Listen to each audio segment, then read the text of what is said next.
Gisugda na sa kapulisan sa Malapatan, Sarangani Province ang case build-up sa kaso sa pagkamatay sa 9 anyos nga batang babayi. Nakig-alayo na sila sa Provincial Prosecutor's Office aron matabangan ang kapulisan sa posibleng pagpasaka og kasong kriminal. Nakipag-coordinate naman punta ma'am sa Prosecutor's Office kay tungod manggod under sa requirements sa DC-20 ngayon. Kailangan na ito makipag case build up with the Prosecutor's Office.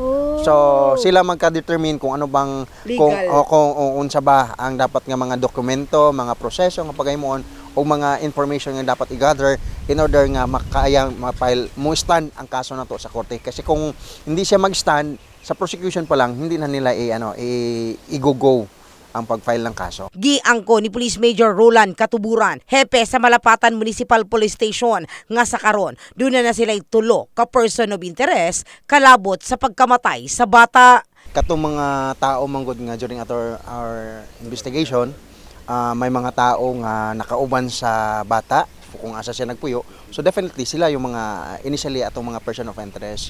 Kani magong mga ano na to, it could be related, connected din sila or wala. So basta tong mga tao nga nakaduol o nakauban sa bata, ginaimbestigahan nato kung naa ba sila. Pila to kabuo?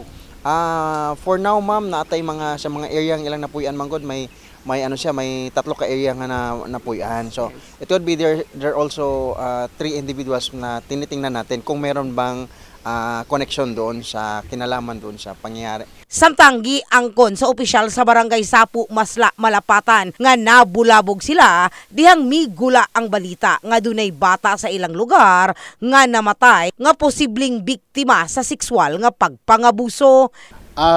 Ang among nabalaan, wala may personal nga nabalaan sa pagkahitabo.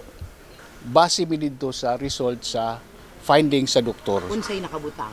Ang nakabutang dito, ang cause of death is unsay tawag na katong mga germs ba na may kagaw nga nagsaka na siyang utak.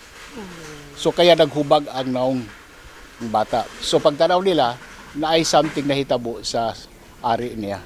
Una nang giangkon sa inahan sa bata nga wala kini kasayuran sa posibleng sexual nga pagpangabuso nga giagian sa anak bag-o kini namatay. Gibutyag niini nga sakit sa baga ang gikamatay sa anak. In the heart of changing lives. Kini sa Brigada Richal Gubalani. Brigada News.